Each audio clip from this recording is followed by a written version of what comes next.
I had to do it from my phone. Can you see me?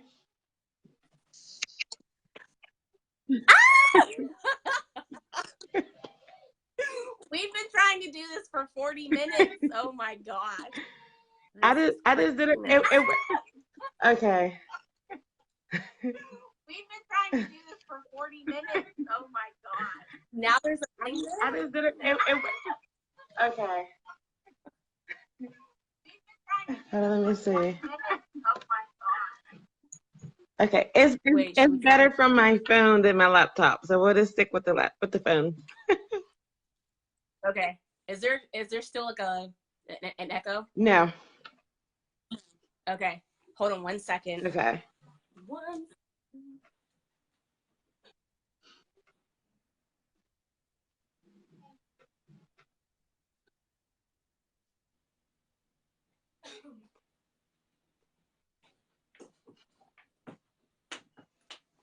Because my phone is totally about to die now.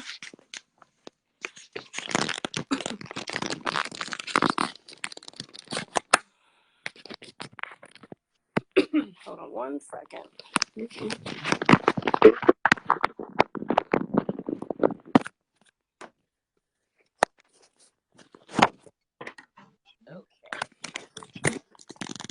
Oh my goodness. I can't believe it took us all this.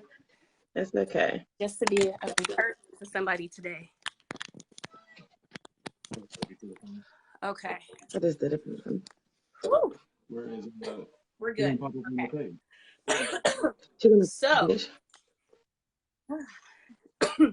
today is October 27th, 2019, and it is our very first series of Survivor Sundays. And so I have the very beautiful Miss Brittany Brown here with me, who was very, very willing to jump on and jump aboard and share her story. So Brittany, I want you to tell people just who you are, what city you're from, and share a little bit about your story of, I guess, like first being a victim and then coming into your survivorhood. Sure. My name is Brittany Brown, and I am the owner of a new program called House of El Rohi. And our goal is to do street ministry when it comes to teen moms and their children.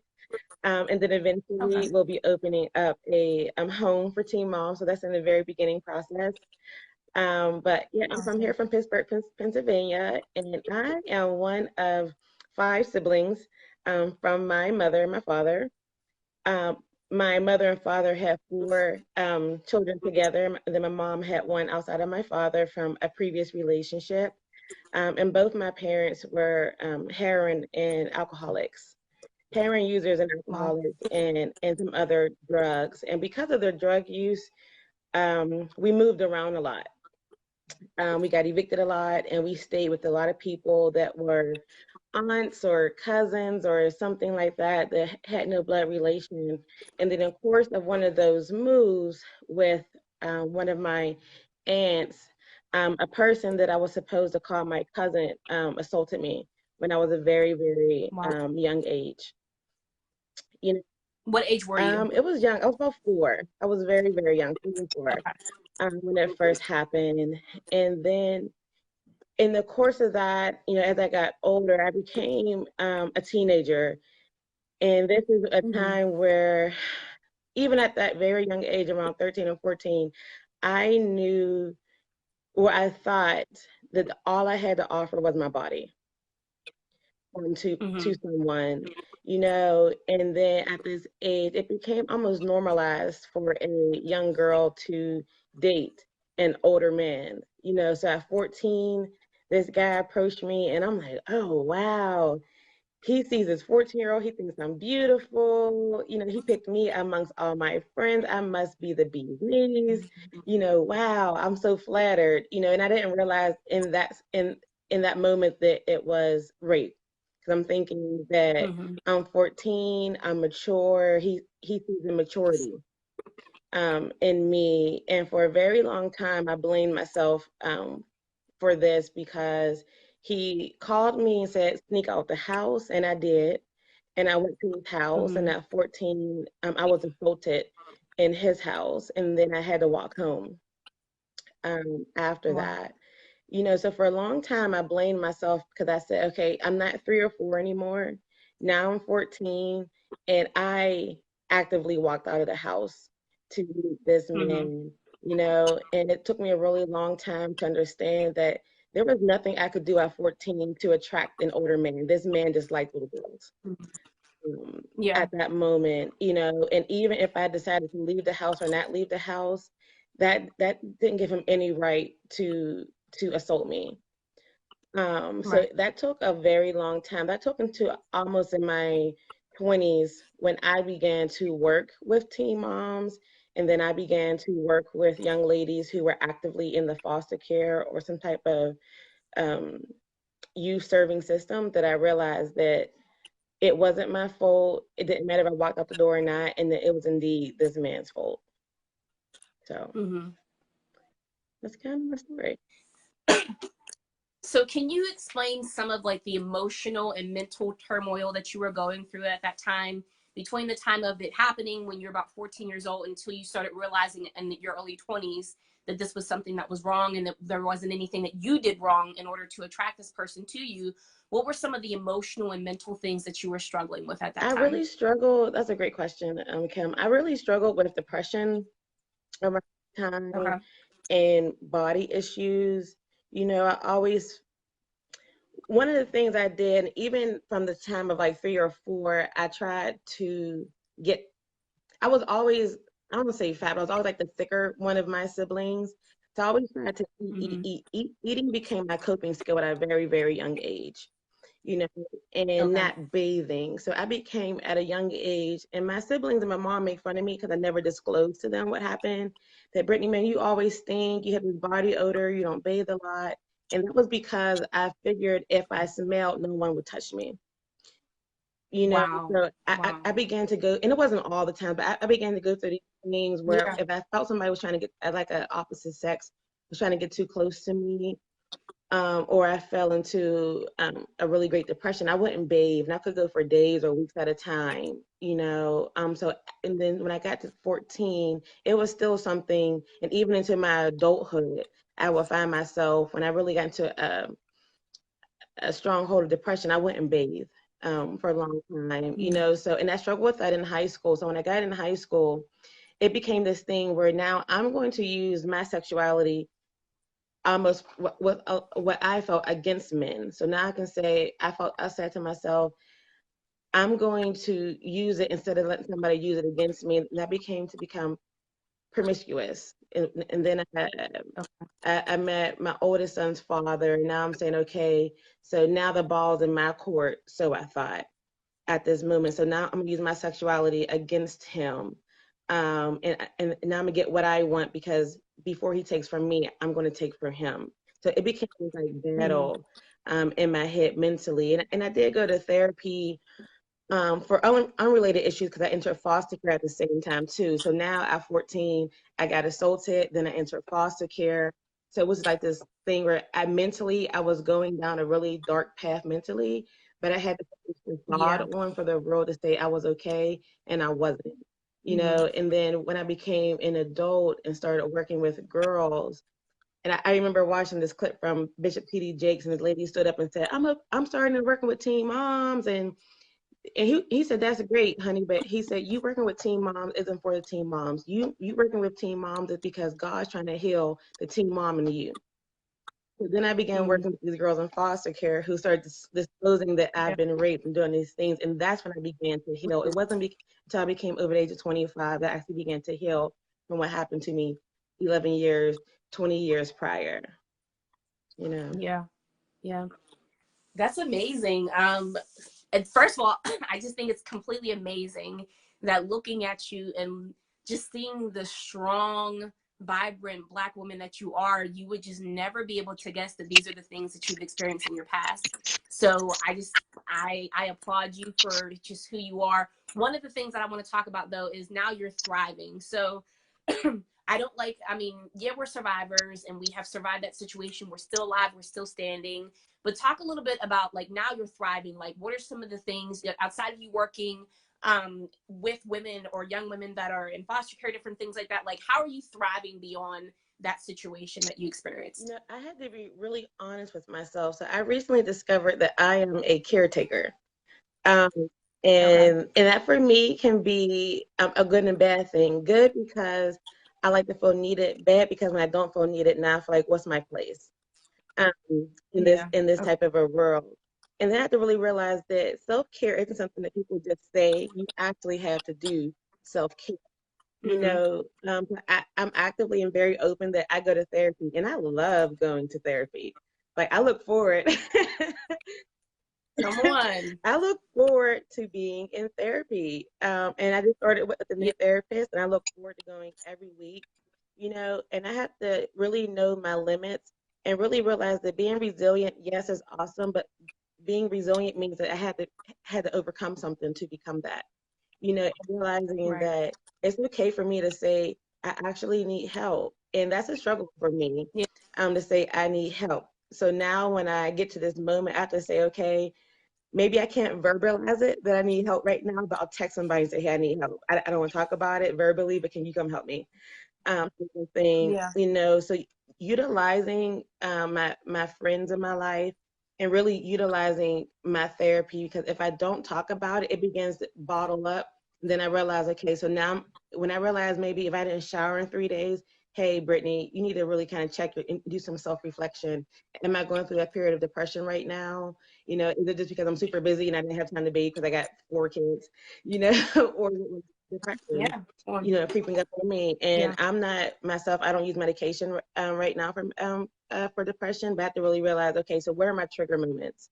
What are things that are happening that, because even working with teen moms now, although I'm helping them, it can be very triggering for me. Kind of Mm-hmm. really realizing that and really using outside resources and knowing that therapy isn't something because there's something mentally wrong with me. It just means that I need help and it's okay for me to utilize my resources. So. Mhm. Absolutely. Absolutely. So one other question that I have is, how are you triggering, or your triggers? How are you tracking your triggers? How are you able to keep on top of those before they overcome you? Right. So now when I realize it can be a very triggering situation, I process. So this say I drop one of my teen moms off, I will pull my car over into like a gas station and really walk through that process mentally about what we talked about, what I helped her with, something like that, and sit down and and really kind of walk through that mentally and write it down for myself and see how I can process that through, because I don't want to bring it home with me. I kind of need to, and then I might call one of like my prayer partners. I have a lot of prayer partners. I'll say, girl, I need to pray right now because that was rough, what I just went through. And Come that's on. kind of how I kind of Yeah. work that through. Okay. What would you say to the 4-year-old you? If you were able to look Mhm. back and talk to the 4-year-old Brittany that had begun to experience some of those inappropriate things that took away some of your innocence without you even realizing that it was taking away your innocence, what would you say to the 4-year-old Brittany? Well, that's a good question. I never really thought about. I thought about what I would say to the 14-year-old, maybe not necessarily the 4-year-old. And I think that's where it starts, is the 4-year-old. And I really tell her that you don't have to be validated from your father. I felt like because my father didn't really, and even at that age, I don't feel like my father really instilled in me, or my mother instilled in me about my body and about ownership of my body. Because Mm-hmm. at that age, I had already experienced homelessness before and living in different domestic violence shelters, because my father was very abusive to my mother, and my mother was very abusive to the children that she had by him. So at that age, I didn't have ownership of my own body, because I felt like if my mom was beating me and I didn't stop her, like how can I stop this person from abusing me in a different way? So I Mm-hmm. really talked to her and let her know that you have ownership of your body. And then even on top of that, because we did move a lot, I lost all my possessions at a very young age. So I never felt even comfortable being in people's houses or comfortable because I never owned anything. So because I couldn't keep my material possessions, I felt like I couldn't keep my physical body either. But I will let her know that you are beautiful, you are loved, and that even when it even when someone's hurting you, that you can take ownership of your body and say no. Because I never said no. I feel like And even at that age, I felt like it was my fault 'cause I never spoke out, and Mm-hmm. stopped it, and then even at that small age too, I just realized that it almost became normal because my father beat my mother so much that pain was normal in my household. Wow. So I let her know that pain, love, at that age, I really felt if somebody loved you, they beat you or they hurt you in some type of Mm-hmm. way. Wow. Let her know that that is not love, and love does not come with a physical smack, punch, or some type of sexual violence. That this is not normal, and that you should tell everybody until somebody listens. So, Yeah. So the 14-year-old Brittany, what would you tell her? girl, first of all, that dude was a bum. That would be the first thing I would tell her. He was a whole bum. But no, seriously, I would really tell her that, even at that age, that you don't have to have validation from a man. I was always seeking a man to validate me because my father never did that to me. That you are a beautiful Mm-hmm. queen and a woman, that you are so smart and brilliant that you don't have to seek outside people to let you know that who you know that you are deep down inside. And that even in that moment when Satan thought he was stealing from something from you, that God is going to use that to advance you and help you people that you're going to be working with in the future, and to also tell somebody and don't keep that a secret because when you bury that deep down inside, even bad things start taking root in your life. It becomes bitterness and anger, and that you have to get it out and let people know that it's not okay. And from a very small age, I always had this joke with my sisters: a smile a day keeps CYF away. So because our household was so abusive, it became almost a norm for me to smile. The smile, people won't ask me Mm-hmm. what's wrong, and to honestly say and tell somebody that I'm hurting mentally, physically, everything's hurting, and speak out until somebody helps you. So I would tell her just speak out, and it's okay to Okay. tell your truth, and it's not embarrassing. There's nothing about your life that's embarrassing, and that you tell everybody Mm-hmm. until somebody listens. Awesome. So one last question that I have for you today is you're obviously very vocal and you're very willing to share about your Mm-hmm. story, but there are obviously women that are not so comfortable. There's women that have not necessarily come to the realization of their abuse, their assault, the violence, all of those different aspects in these relationships and in these situations. And so the woman who is not sure, the woman who is afraid to speak up, what would you say to her? First, I would really talk to younger girls. I feel like in a lot of communities, and particularly the African American community, it becomes almost normal for young girls to date these older men. Like it's not normal for a 16-year-old to date a 24-year-old. That's not normal. And to let girls know that that is rape. I feel like sometimes girls are like, oh, he just likes me because I'm mature. No man can ever be attracted to a little girl unless he just likes little girls.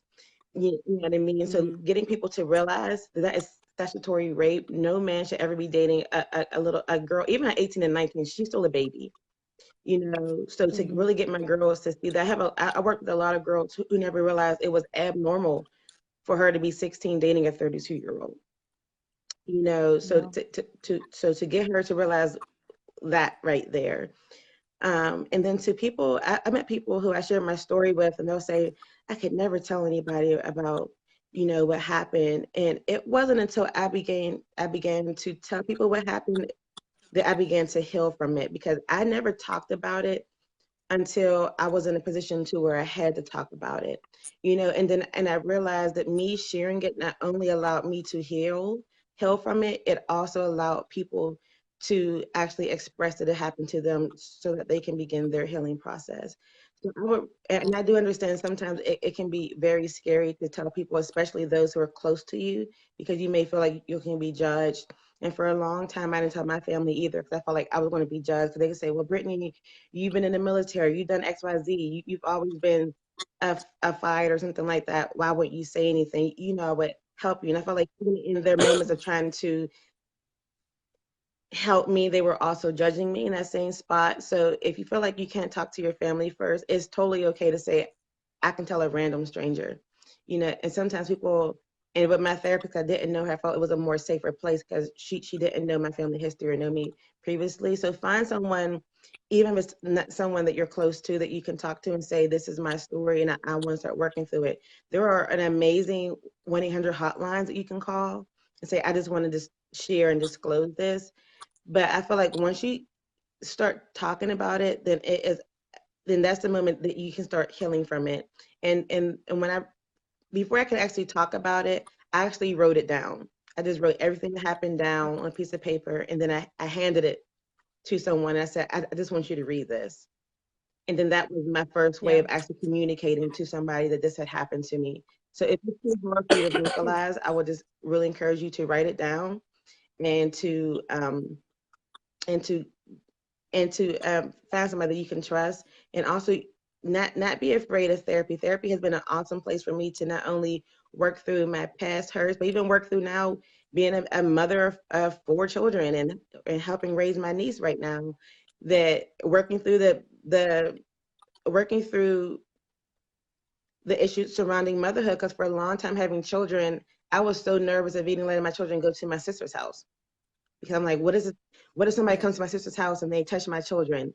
Something like that. So Yeah. it for a long time, my rape hindered me from parenting my children, and Mm. allowing them to be children. I was the mom, like, you Yeah. can't go anywhere, you guys stay in the house. So now we're like, man, I can't even go down the street to my friend's house. No, you can't play outside. You have to stay. It became, I realized that my past hurt was now causing angst in my children, so Yeah. really utilizing your family support. And if you feel like your family's not supportive, utilizing therapists. And if you're not sure how to do that, you can just look on the back of your insurance card and just call your insurance and say, can you find me a therapist local to me? You can go into Google, Mm-hmm. call any therapist and say, do you take my insurance, or do you have a copay or a sliding scale? But definitely talk about it, because I feel like the more you hold it in, it develops in different ways in your body. I realized that me holding it in, I started having the craziest back and neck spasms for a very long time. And the moment I started really healing from Yeah. that, I may have a back spasm once a year, but I was having back and neck Wow. spasms on a weekly, monthly basis, because it began to manifest physically in my life. So I would really Yeah. just encourage you Yeah. to speak about it in a comfortable space first, and then to utilize even support groups in your local area. Yeah. Amazing. You're so amazing. I thank you for sharing all of that. One other thing that I wanted to share is that for those who are employed, there's also the Employee Assistance Program, EAP. And so if your employer has that, I believe, I don't know if it's like different per employee, but maybe there's like a couple of different sessions that you can do for free and just talking to that Mm-hmm. person. So then that person is a completely anonymous person. It's a stranger to you, someone that you can just get this off your chest and say, hey, this is something that I've experienced, but I need to just talk to someone before you then have to go through the route of using your insurance and paying co-pays and all that other stuff. But regardless, it's still worth it because we need to be able to talk to people. We need to be able to get this out. I want to thank you so much for sharing your Okay. story. And I look forward to how many women this is going to bless. And the reality of the matter is that, we need to be able to talk about this because a lot of the men, or shall I say the guys or the males that are perpetuating these behaviors, either they don't know that they're wrong for whatever reason, or they're doing it because no one is speaking up. And so we're just trying to raise as many voices as we can because this is an issue that women are continuing to be violated. And there are men as well that are being violated as well. However, we're just speaking from the female perspective that there are too many women that are becoming victims to the point of death. Mm-hmm. And we need to be able to speak up and address this behavior so that there's no longer that comfort just being able to sit with these behaviors and say, hey, I can do this because I can. And so, Brittany, I want to thank you so much for sharing your story. Is there anything else that you want to use as a form of encouragement to anyone that may be watching this video later? Yes, I always, and I'm a Christian, and I stood on this script, the scripture, and even back then I said, God, why is this happening to me? I'm like, I go to church every week, I'm reading my Bible, I'm volunteering. Like, you just continue to allow these bad things to happen to me, and I had to really realize that God created people, but He didn't create the issues. People created the issues. Mm-hmm. So I stood in the Mm-hmm. scripture, and it's it says, "For Satan intended to harm me, but God intended it for my good, for this very moment to Yeah. save the lives of many."